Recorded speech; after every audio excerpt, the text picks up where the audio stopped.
Welcome students. आज से मैं आपका चैप्टर 4 स्टार्ट करने जा रहा हूं जो कि है motion in a plane.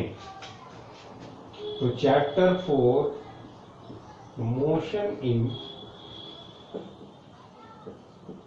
A plane. अभी हमने motion in a straight line finish किया है चैप्टर 3 में। कई प्रॉब्लम्स हमने किए हैं, कई प्रॉब्लम्स आपको दिए गए हैं सॉल्व करने के लिए, जिनका जवाब सिर्फ 2-3 बच्चों ने अभी भेजा है। उम्मीद करते हैं आजकल में सभी बच्चे भेज देंगे। तो सबसे पहले इस चैप्टर को देखते हैं। अब इस चैप्टर 4 में यहां पर हमें सर्कुलर मोशन के बारे में पढ़ना होगा। मैंने पहले बताया था एक सर्किल को एक प्लेन में ड्रॉ किया जा सकता है, यानी कि एक सर्कुलर स्ट्रक्चर जो है, सर्कुलर मोशन जो है, एक प्लेनर मोशन का या मोशन इन ए प्लेन का एक्सीलेंट एग्जांपल हुआ। ठीक है। दूसरी हम प्रोजेक्टाइल मोशन के बारे में पढ़ेंगे, जिसमें हम देखेंगे कि अगर ग्राउंड से किसी बॉडी को हम अगर एक सर्टेन एंगल पर थ्रो करते हैं तो उसका जो पाथ है वो पैराबोलिक पाथ होता है, और प्रोजेक्ट किए जाने के बाद वो बॉडी जो है कुछ डिस्टेंस पर आकर के फिर से ग्राउंड को हिट करती है, और इसकी जो पूरी स्ट्रक्चर है, ये जो पाथ पैराबोलिक स्ट्रक्चर है, ये भी एक प्लेनर स्ट्रक्चर है। ठीक है। तो इस चैप्टर में विशेष रूप से हम 2 चीजों के बारे में स्टडी करेंगे, सर्कुलर मोशन के बारे में डिटेल में और प्रोजेक्टाइल मोशन के बारे में। ये हमारे टॉपिक्स होंगे इस चैप्टर के, जो मेन टॉपिक्स होंगे। लेकिन इनको पढ़ने से पहले, इनको समझने से पहले हमें स्केलर्स और वेक्टर्स का ज्ञान होना जरूरी है। और इनका नाम तो आपने सुन ही रखा होगा, scalars and vectors. 9th class से ही आपने इनका नाम किसी टीचर के द्वारा सुना होगा। स्केलर्स क्या होते हैं? स्केलर तो जो फिजिकल क्वांटिटीज होते हैं, जिनके बारे में आपको फर्स्ट चैप्टर में पढ़ाया गया, इनमें से बहुत से फिजिकल क्वांटिटीज ऐसे होते हैं जिनमें सिर्फ मैग्नीट्यूड होती है, उनमें कोई डायरेक्शन नहीं होती है, वो डायरेक्शन लेस होते हैं। वैल्यू होती है, सिर्फ मैग्नीट्यूड होती है। जैसे किसी बॉडी के मास की बात करें, कुछ किलोग्राम मास है अगर, तो इसमें डायरेक्शन का तो कहीं कोई चक्कर है ही नहीं। ठीक है। वॉल्यूम की बात करी जाए, ये एक ऐसी फिजिकल क्वांटिटी है। किसी मटेरियल की डेंसिटी जो है, that is such A quantity जो कि स्केलर कहलाएगी, इसकी कोई डायरेक्शन नहीं होती है। इलेक्ट्रिक करंट एक ऐसी क्वांटिटी है जो कि स्केलर क्वांटिटी है। इलेक्ट्रिक करंट के बारे में थोड़ा सा और जिक्र करेंगे, क्योंकि बात उठती है कि ये तो एक सर्टेन डायरेक्शन में फ्लो करती है वायर से होकर के। तो हम जानेंगे कि एक क्वांटिटी को वेक्टर होने के लिए क्या क्या शर्तें होनी चाहिए और स्केलर होने के लिए। तो एक बात तो तय है, इसमें मैग्नीट्यूड होती है। चूंकि ये वेक्टर के कुछ शर्तों को पूरा नहीं करता, इसलिए इलेक्ट्रिक करंट जो है एक स्केलर क्वांटिटी मानी जाती है। ठीक है। टेम्परेचर जो है ये एक स्केलर क्वांटिटी है।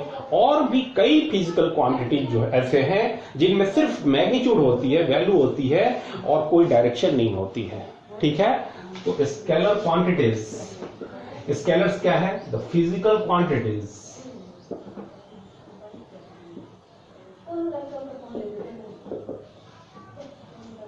which have magnitudes only, which have magnitudes only. As for example, mass, length, time, electric current,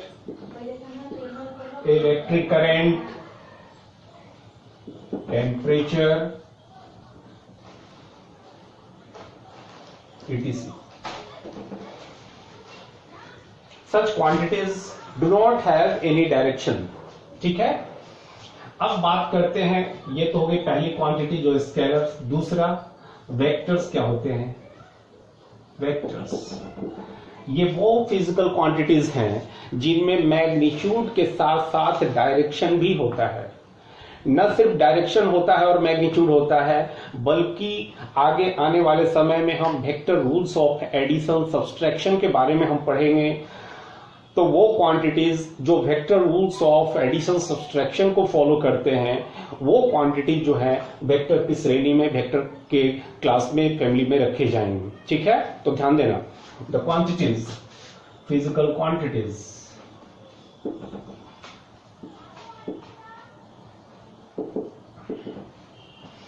which have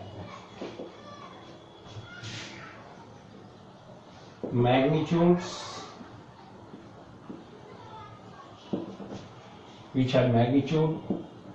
direction,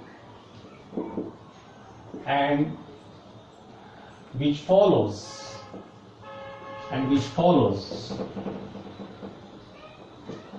the rules of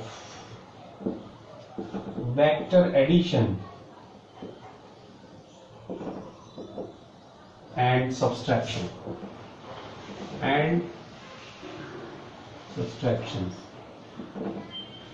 तो वो फिजिकल क्वांटिटीज जिनमें मैग्नीट्यूड होती है और डायरेक्शन होता है, साथ ही जिनको हम vector rule of addition subtraction, जिनको आने वाले समय में हम सीखेंगे, कुछ हो सकता है आज ही जाने, इसी लेक्चर में जाने, नहीं तो नेक्स्ट लेक्चर में। तो ऐसे क्वांटिटीज को हम वेक्टर क्वांटिटीज के रूप में रखेंगे और उनको वेक्टर मानेंगे। As for example, force, displacement, acceleration, momentum,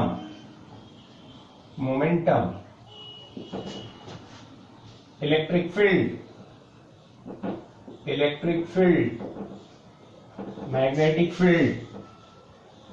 magnetic field, etc।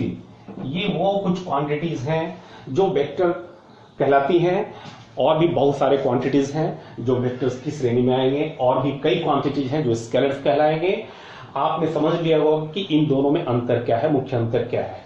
ठीक है, अब हम बात करेंगे कि एक वेक्टर को कैसे रिप्रेजेंट करते हैं। अब वेक्टर्स के बारे में सारी कहानी पढ़ेंगे हम लोग आज के लेक्चर में, कम से कम आने वाले 2 लेक्चर में भी। तो रिप्रेजेंटेशन ऑफ ए वेक्टर,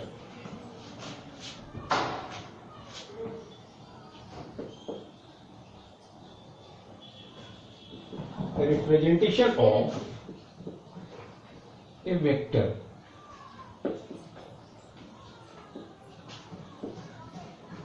जिस वेक्टर क्वांटिटी को रिप्रेजेंट करना होता है तो उसके लिए हम एक स्ट्रेट लाइन की मदद लेते हैं और उस स्ट्रेट लाइन के सामने एक एरो हेड डाल देते हैं। ठीक है, तो ए वेक्टर इज और a vector quantity is represented with the help of a line. एक लाइन की मदद से इसको रिप्रेजेंट करते हैं, एक स्ट्रेट लाइन की मदद से, जिसके फ्रंटल पोर्शन में एक हम एरो हेड लगा देते हैं। ठीक है, इस लाइन की जो लेंथ होती है वो उस पर्टिकुलर वेक्टर क्वांटिटी, जिस फिजिकल क्वांटिटी को भी ये रिप्रेजेंट कर रहा है, चाहे ये फोर्स को रिप्रेजेंट करे, मोमेंटम को, डिस्प्लेसमेंट को, वेलोसिटी को, एक्सीलरेशन को, whatsoever is the physical quantity जिसको ये रिप्रेजेंट कर रहा है, ये लाइन और ये एरो। तो इस लाइन की जो लेंथ होती है उस पर्टिकुलर फिजिकल क्वांटिटी की मैग्नीट्यूड के प्रोपोर्शनल होती है। मैं ये नहीं कर रहा हूं कि इसकी लेंथ जो है मैग्नीट्यूड के बराबर होती है। The length of this vector is proportional to the magnitude of that physical quantity. ठीक है, and the direction of this that physical quantity is determined by the direction of this arrow head. Arrow head की दिशा जो है, तीर की जो दिशा है, ये बतलाती है कि वो फिजिकल क्वांटिटी, चूंकि ये डायरेक्शनल क्वांटिटी है तो उसकी डायरेक्शन किधर है। ठीक है, तो एरो हेड की दिशा बताती है कि उस फिजिकल क्वांटिटी का डायरेक्शन किधर है, किधर की ओर वो ओरिएंटेड है। अगर फोर्स है तो इसका मतलब कि इस डायरेक्शन में फोर्स है, वेलोसिटी है तो इस डायरेक्शन में वेलोसिटी है। ठीक है, अगर हमने इधर की ओर शो कर दिया तो this will be the direction of velocity, this will be the direction of force. ठीक है, तो जिधर भी तीर शो कर दिया जाए जिस दिशा में भी, वो तीर की दिशा बतलाती है कि वेक्टर की दिशा क्या है। और इस लाइन की लेंथ जो है वो उस फिजिकल क्वांटिटी की मैग्नीट्यूड के बारे में इंफॉर्मेशन देती है और उसकी मैग्नीट्यूड के डायरेक्टली प्रोपोर्शनल होती है। अब जरा इस बात को ठीक से समझ लो। मान लो कि हमें एक डिस्प्लेसमेंट वेक्टर को, ये एक डिस्प्लेसमेंट वेक्टर शो कर रहा है जिसका ये टेल पोर्शन है, ये मान लो this point is A, this one is B, तो ये टेल कहलाता है। वेक्टर का क्या कहलाएगा? ये टेल कहलाएगा और ये हेड कहलाएगा। तो सपोज करो कि एक डिस्प्लेसमेंट है जो 50 किलोमीटर का डिस्प्लेसमेंट है एक सर्टेन डायरेक्शन में। इस डायरेक्शन में from A to B 50 kilometre के डिस्प्लेसमेंट को हम रिप्रेजेंट करने जा रहे हैं इस व्हाइट बोर्ड पे, और एक लाइन की मदद से, एक लाइन लेंथ की मदद से। तो अब तुम देखो, अब इस लाइन की लेंथ 50 किलोमीटर तो है नहीं, ठीक है। तो हम क्या करते हैं कि मान लो कि 10 सेंटीमीटर बराबर 10 किलोमीटर, ठीक है। 1 सेंटीमीटर बराबर 1 kilometre, 10 centimetre is equal to कितना? 10 किलोमीटर। तो अगर ये 50 सेंटीमीटर का लाइन लेंथ है तो प्रत्येक 10 सेंटीमीटर जो है ये 10 किलोमीटर को रिप्रेजेंट करेगा। ये हो गया 0, ये 10 किलोमीटर, ये 20 किलोमीटर, ये 30 किलोमीटर, ये 40 किलोमीटर, ये 50 किलोमीटर। यदि हम मान लें कि ये इतनी लेंथ जो है वो 10 सेंटीमीटर की इक्वल है, तो ये 50 सेंटीमीटर की लेंथ जो हो गई ए से लेकर के बी तक की, ये 50 किलोमीटर के डिस्प्लेसमेंट को रिप्रेजेंट कर रही होगी, ठीक है।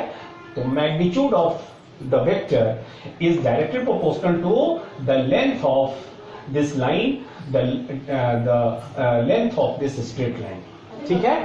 तो किसी वेक्टर का ये जो लेंथ है, ये स्ट्रेट लाइन की जिसके द्वारा वो रिप्रेजेंट किया जाता है, उसकी जो लेंथ है उसकी मैग्नीट्यूड बतलाती है और तीर की दिशा उसका डायरेक्शन बताती है, ठीक है। अब हम कुछ खास तरह के वेक्टर्स के बारे में हम जानेंगे।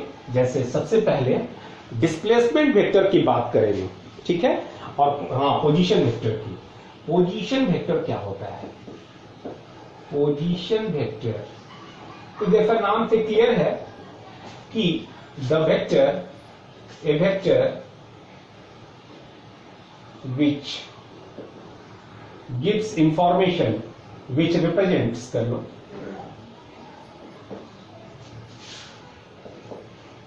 which represents the position of an object, position of an object with respect to origin, with respect to origin। origin के रिस्पेक्ट में कोई पॉइंट ऑब्जेक्ट कहां पर है। मान लो कि एक रेक्टेंगुलर कोऑर्डिनेट्स हमने लिया, ये x axis positive x axis बता रहा है, ये वाई एक्सिस रिप्रेजेंट कर रहा है, हियर इज आवर ओरिजिन। तो ओरिजिन से सपोज करो कि एक पॉइंट जो है इस प्लेन में यहां पर है और इस पॉइंट ऑब्जेक्ट को हम पी से रिप्रेजेंट करें, तो ओ से पी को ज्वाइन करने वाला ये जो लाइन है और ये जो ओपी वेक्टर है, ये ओपी वेक्टर क्या रिप्रेजेंट कर रहा है? ये ओपी वेक्टर जो है पी पॉइंट की पोजीशन वेक्टर हो गई विद रिस्पेक्ट टू ओरिजिन, ठीक है। तो इस तरह से हम किसी पॉइंट ऑब्जेक्ट को, चाहे वो प्लेन में हो या स्पेस में हो, 3 डायमेंशनल स्पेस में हो, यहां हमने प्लेन में लिया है इस पॉइंट ऑब्जेक्ट को, हम उसकी पोजीशन वेक्टर को हम ऐसे एक लाइन के द्वारा डिनोट कर सकते हैं, रिप्रेजेंट कर सकते हैं। तो ओपी लाइन जो है यहां पर पी पॉइंट की पोजीशन वेक्टर हो गई, ठीक है। अब ये जो पोजीशन वेक्टर है ये कुछ इंफॉर्मेशन छुपाए हुए हैं अपने में, तो इसमें 2 इंफॉर्मेशन छुपे हुए हैं। तो द पोजीशन वेक्टर्स, जिसको हम शॉर्ट में पीवी से डिनोट करते हैं, the position vector of an object gives 2 informations, gives 2 informations।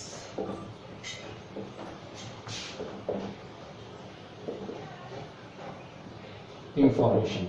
पहला इंफॉर्मेशन ये देता है कि विद रिस्पेक्ट टू ओरिजिन वो जो पॉइंट ऑब्जेक्ट है वो कितनी दूरी पर है। तो it tells about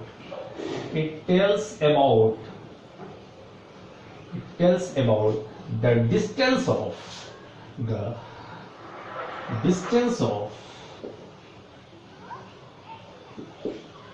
the object, distance of the object from the origin,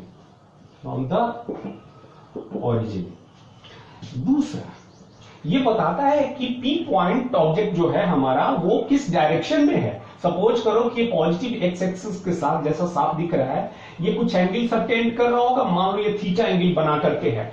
तो अगर थीटा हमें मालूम हो तो इसका मतलब कि P पॉइंट जो है थीटा एंगल बना करके एक पर्टिकुलर फिक्स डायरेक्शन में है।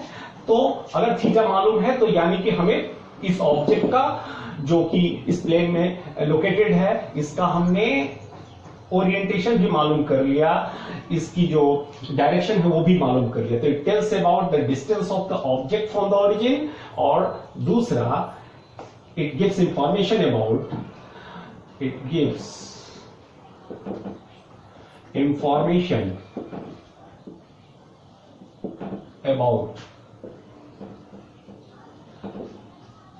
the direction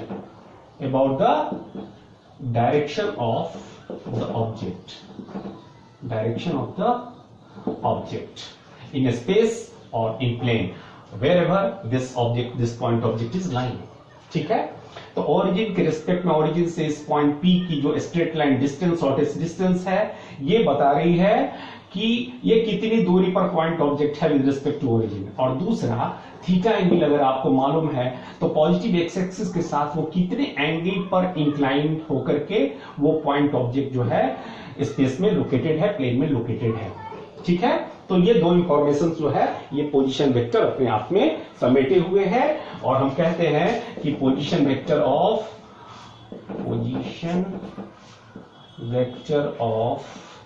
P is OP। ध्यान देना, अब इस पोजीशन वेक्टर को हम OP से रिप्रेजेंट करेंगे, और जब रिप्रेजेंट करेंगे तो ओवरहेड एक तीर लगा देंगे और इस तीर की दिशा हमेशा ही दाहिनी ओर दिखाई जाएगी, भूल कर भी लेफ्ट साइड में इस तीर की दिशा नहीं दिखाई जाती है। ठीक है, इसका ख्याल रखना। अब बात करेंगे हम डिस्प्लेसमेंट वेक्टर की। डिस्प्लेसमेंट वेक्टर क्या होता है? पोजीशन वेक्टर तो समझ लिया, अगर कोई बॉडी अपनी पोजीशन को चेंज कर रहा है यानी कि वो डिस्प्लेस हो रहा है, तब हम उसकी डिस्प्लेसमेंट वेक्टर की बात कर सकते हैं। डिस्प्लेसमेंट वेक्टर, ठीक है, ये जो भी वेक्टर है इट टेल्स अबाउट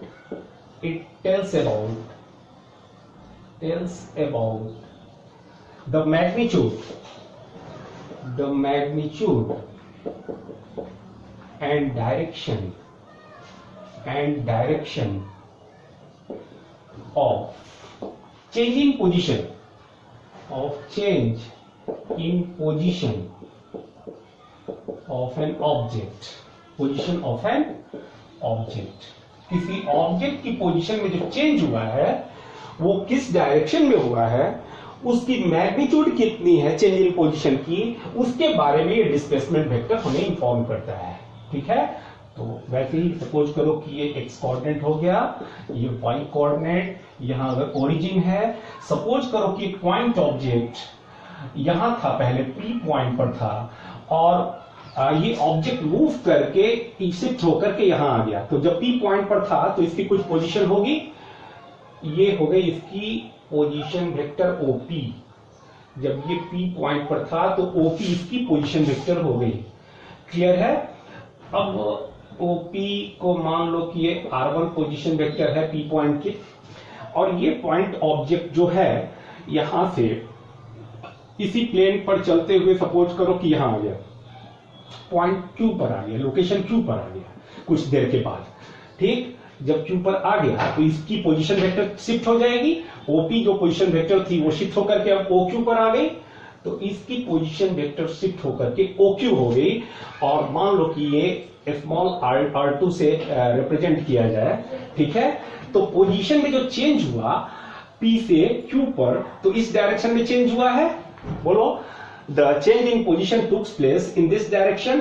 तो अगर हम P को Q से ज्वाइन कर दे एक स्ट्रेट लाइन के द्वारा, ये थोड़ा सा,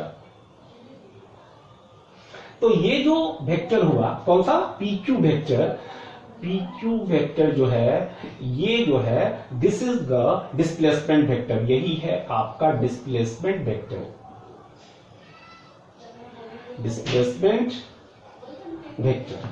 और इसकी जो लेंथ है ये कितना होगा, तो आने वाले समय में जब जान जाओगे ठीक से कि vector rule of addition subtraction कैसे हम करते हैं, अभी बस ऐसे ही लिख रहा हूं मैं। तो ये जो PQ होगा ये चेंज इन पोजीशन बता रहा है, तो इनिशियल पोजीशन R1 थी, फाइनल पोजीशन R2, तो एक्चुअल में ये जो PQ वेक्टर है this is equal to R2 minus R1, ठीक है। PQ वेक्टर जो है this is equal to R2 minus R1, और इसकी जो मैग्नीट्यूड होगी वो R2 माइनस R1 की मैग्नीट्यूड होगी, मॉडुलस होगी, वो भी अभी हमें बताने को है, ठीक है। तो ये रहा PQ वेक्टर जो है डिस्प्लेसमेंट वेक्टर, जो बता रहा है कि कितना डिस्प्लेसमेंट हुआ है, किस डायरेक्शन में डिस्प्लेसमेंट हुआ। तो इस तरह से हमें डिस्प्लेसमेंट वेक्टर के बारे में सब कुछ मालूम हो गया। अब हम जानते हैं इक्वल वेक्टर्स क्या होते हैं।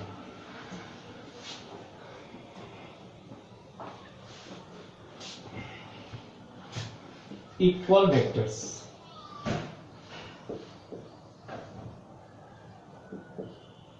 दो या दो से अधिक वेक्टर्स जो हैं वो इक्वल तब कहलाते हैं जब वो direction as well as magnitude दोनों में सेम हो। मतलब कि दो वेक्टर्स यदि मैग्नीट्यूड में भी सेम हो, डायरेक्शन में भी सेम हो, वो पैरेलल भी हो सकते हैं, तो ऐसे टू वेक्टर्स क्या कहलाएंगे, इक्वल वेक्टर्स कहलाएंगे। Two vectors are said to be equal if they have same magnitude and same direction. तो two vectors are said to be equal vectors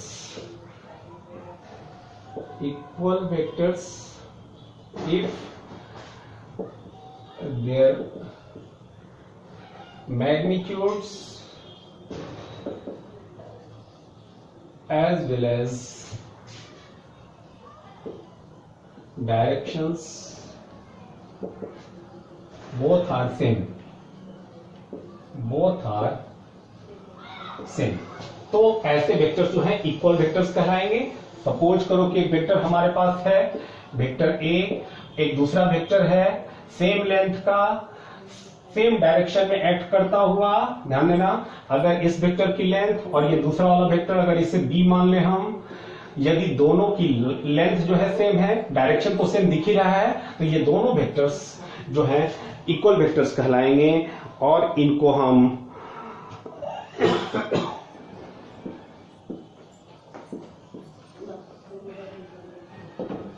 समझ के बाद अब हम जानते हैं कि नेगेटिव ऑफ ए वेक्टर क्या होता है। नेगेटिव वेक्टर, तो ध्यान देना इक्वल वेक्टर्स में दो वेक्टर कोई जरूरी नहीं है कि मतलब बिल्कुल एक दूसरे पर कोइंसाइड करें। Parallel vectors acting the same direction and उनके लेंथ जो है वो भी अगर सेम है, तो ऐसी स्थिति में मैग्नीट्यूड सेम, डायरेक्शन सेम, मतलब कि इक्वल, हर तरीके से इक्वल वेक्टर्स हो गए, ठीक है। नेगेटिव ऑफ ए वेक्टर क्या होता है, तो the negative of a vector is defined as another vector having the same magnitude but acting in opposite direction। तो दूसरा ये हो गया negative vector.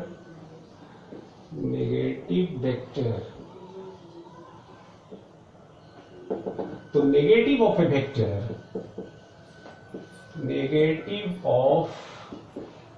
Vector is that whose magnitude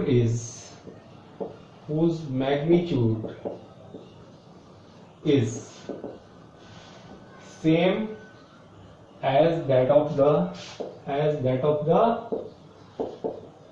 given vector but have but has opposite direction. एक ऐसा vector जिसकी magnitude एक दूसरे गिवन वेक्टर के इक्वल है। तो सपोज करो कि एक वेक्टर है हमारे पास, वेक्टर ए, ये हो गया हमारा वेक्टर ए, ठीक है। एक दूसरी वेक्टर है वेक्टर बी, क्लियर है। अब तुम एक चीज देखो, ये वेक्टर ए जो है same as that of the given vector. अब ये जो वेक्टर बी है, यदि इसकी लंबाई ए के बराबर ही, मतलब ये लाइन लेंथ और ये लाइन लेंथ सेम है, लेकिन डायरेक्शन अपोजिट हो गया, तो ये वेक्टर जो है ये क्या कहलाएगा, बी जो है ए का नेगेटिव कहलाएगा। हम कह सकते हैं कि B is equal to minus A. तो B is the negative vector of given vector A. तो इस वेक्टर का नेगेटिव वेक्टर बी हो गया, क्योंकि डायरेक्शन अपोजिट हो गया, लेंथ सेम रहा, ठीक है। अब बात करते हैं modulus of a vector. Modulus of a vector मतलब magnitude of a vector, value कितनी है वेक्टर की, ठीक है। We are concern only with modulus. तो मॉडुलस ऑफ ए वेक्टर, ठीक है। The magnitude of a vector, the magnitude मतलब उसकी value, the magnitude of a vector is called its modulus,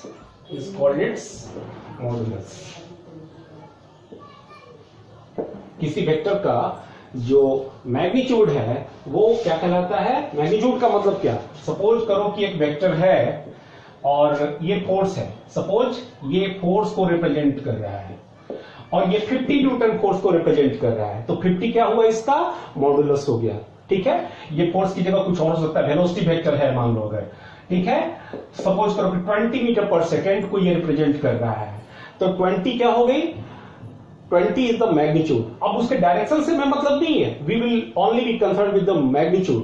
तो जब हम किसी वेक्टर की मॉडुलस की बात करते हैं तो it can be to represent this, to represent the modulus vector, to represent the modulus of a vector A,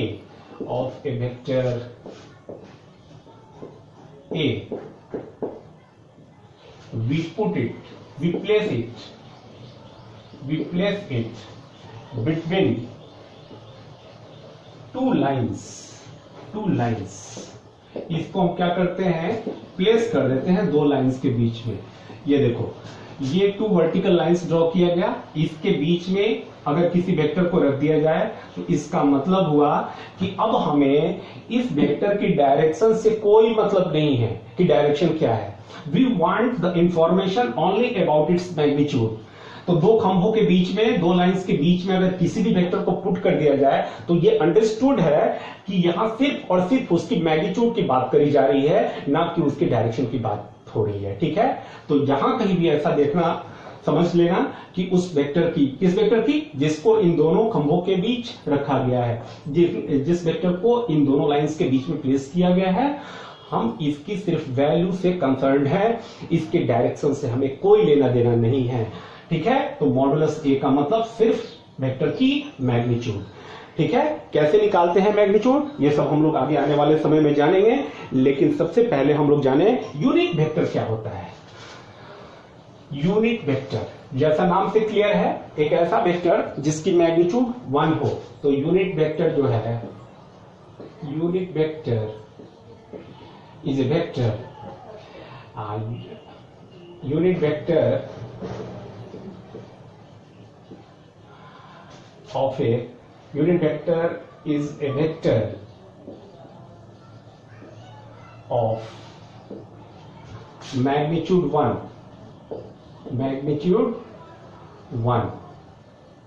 and which acts in a fixed direction, in a certain direction,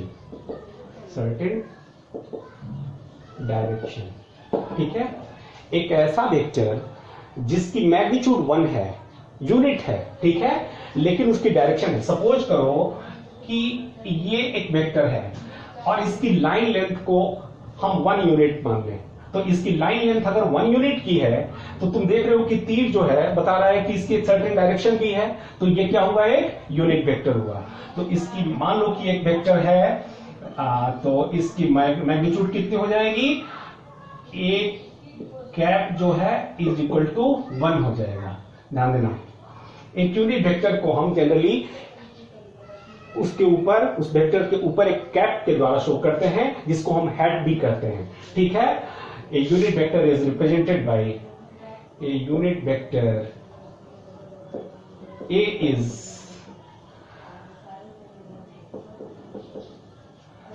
written as, is represented as a hat। ध्यान देना, ऐसा तीर नहीं देते हैं, वैसे दे दिया तो गलत नहीं है, लेकिन किसी वेक्टर ए को उसका अगर हमें यूनिट वेक्टर कि अगर वो यूनिट वेक्टर है तो उसके ऊपर हम एक हेड डालते हैं या कैप पढ़ते हैं इसको, और ये साफ रिप्रेजेंट, ये जो है साफ क्लियरली इंडिकेट करता है कि एक यूनिट वेक्टर है, ठीक है। तो अगर मान लो कि कोई एक वेक्टर बी है, उसके ऊपर ऐसे कैप लगा हुआ है, तो समझ लेना कि ये एक यूनिट वेक्टर बता रहा है, मतलब इसकी मॉडुलस कितनी है, 1 है, ठीक है। तो यहां पर एक यूनिट वेक्टर ए है, तो इसकी मॉडुलस कितनी हो गई, 1 हो गई। क्लियर है। तो ये अगर एक वेक्टर है ए कैप, ठीक है, तो इसमें डायरेक्शन हो गई, एक सर्टेन डायरेक्शन हो गई, और इसकी जो लाइन लेंथ है, जिसके द्वारा, जिस लाइन के द्वारा इसको रिप्रेजेंट किया जाएगा, उसकी लंबाई 1 होगी, जिसको हम ऐसे शो करेंगे, ए का मॉडुलस जो है वो 1 होगा। क्लियर है। अच्छा, किसी वेक्टर की यूनिट वेक्टर अगर हमें निकालनी हो, मान लो कि एक वेक्टर है ए, तो in order to find the unit vector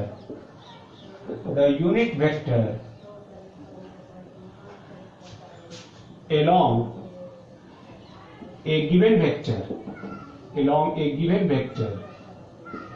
A, what we do, we divide the vector by its own modulus,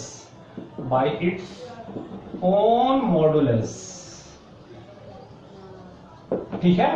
तो सपोज करो कि एक वेक्टर ए है, मान लो कि ये एक वेक्टर ए है हमारे पास, ये यूनिट वेक्टर नहीं है, इसकी कुछ लंबाई है, मान लो कि वेलोसिटी रिप्रेजेंट कर रहा है, ये 50 मीटर पर सेकंड को रिप्रेजेंट कर रहा है ये वेक्टर। अब इस डायरेक्शन में ही अगर हम यूनिट वेक्टर चाहते हैं, तो हम क्या करेंगे कि इसी वेक्टर को इसी की मॉडुलस से, यानी कि अगर 50 से डिवाइड कर देंगे, ठीक है, तो वो क्या देगा, 50-50 कट जाएगा, और इस डायरेक्शन में हमें एक यूनिट वेक्टर मिल जाएगा। तो यूनिट वेक्टर ए कैप जो होगा वो क्या होगा, a vector divided by its modulus. किसी भी वेक्टर को उसी की मॉडुलस से यदि डिवाइड कर दिया जाए, तो हमें यूनिट वेक्टर मिल जाएगा उस पर्टिकुलर वेक्टर की डायरेक्शन में। तो किसी भी वेक्टर की दिशा में यूनिट वेक्टर ऑब्टेन करना हो, तो उस वेक्टर को आप उसी वेक्टर की मॉडुलस से डिवाइड कर दीजिए, तो ये हो गया आपका यूनिट वेक्टर निकालने का तरीका। तो ध्यान रहे, यूनिट वेक्टर जो है एक ऐसा वेक्टर है जिसकी एक सर्टेन डायरेक्शन तो होती है, लेकिन उस डायरेक्शन में उसकी जो मैग्नीट्यूड है वो 1 होती है। क्लियर है। आगे हम बात करते हैं, अब कोप्लेनर वेक्टर की बात करें, कोप्लेनर वेक्टर की बात करते हैं।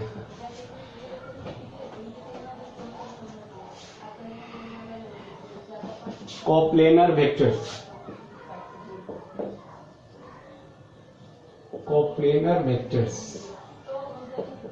vectors which act in a plane, the vectors which act in a plane बहुत सारे वेक्टर्स हैं। सपोज करो कि एक वेक्टर ये हमने ड्रॉ कर दिया, मान लो ये रिप्रेजेंट कर ए को, एक दूसरा वेक्टर है बी इधर हो गया, ठीक है, हमें अब इसकी मैग्नीट्यूड डायरेक्शन से मतलब नहीं, एक वेक्टर हो गया, तीसरा सी हो गया, ठीक है। ये सभी वेक्टर्स जो हैं तुम देख रहे हो कि इस बोर्ड वाली प्लेन में हमने ड्रॉ कर दिए हैं, तो ये सभी वेक्टर्स क्या कहलाएंगे, एक कोप्लेनर वेक्टर्स कहलाएंगे। तो vectors which act in the same plane are called coplanar vectors. The vectors which act in a plane, in a single plane, जैसा कि दिखलाया गया, ये सभी सेम प्लेन में एक्ट कर रहे हैं, they are coplanar vectors. Collinear vectors क्या होते हैं? Collinear vectors, the vectors which either act, collinear vectors, vectors which act,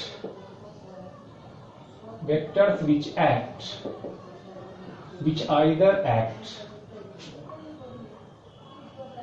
which either act in the same direction, which either act along the same line, along the same line, act along the same line or along parallel lines, or along parallel lines, or along parallel lines, ठीक है। तो वो vectors जो या तो same line के long act करें या पैरेलल लाइंस के लॉन्ग एक्ट करते हैं, वो सभी कोलिनियर वेक्टर्स कहलाते हैं। Are called collinear vectors, collineer vectors are called collinear vectors। अब जैसे देखो, एक वेक्टर इधर एक्ट कर रहा है, सपोज करो कि वेक्टर ए हो गया, ठीक है, और एक वेक्टर जो है या तो इसके पैरेलल एक्ट कर रहा है, दूसरा वेक्टर बी, ठीक है, या फिर सेम लाइन में एक्ट कर रहा है, तो क्या कहलाएंगे? ये दोनों पैरेलल वेक्टर कहलाएंगे और दोनों जो है कोलिनियर वेक्टर्स भी कहलाएंगे, ठीक है। तुम ध्यान देना, कोई जरूरी नहीं है एक लाइन, ये पैरेलल भी हो सकते हैं। तो ये जो पैरेलल वेक्टर्स हैं ये कोलिनियर वेक्टर्स भी कहलाएंगे और are called collinear vectors. Clear है? ये अपोजिट डायरेक्शन में भी एक्ट कर सकते हैं।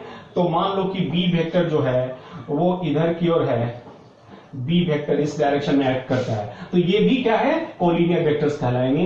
वेक्टर ए और बी ये भी कोलिनियर हुए, ये भी कोलिनियर हुए। अंतर यही है कि ये दोनों तो पैरेलल वेक्टर्स हुए और ये दोनों जो है एंटी पैरेलल वेक्टर्स हो गए। क्लियर है?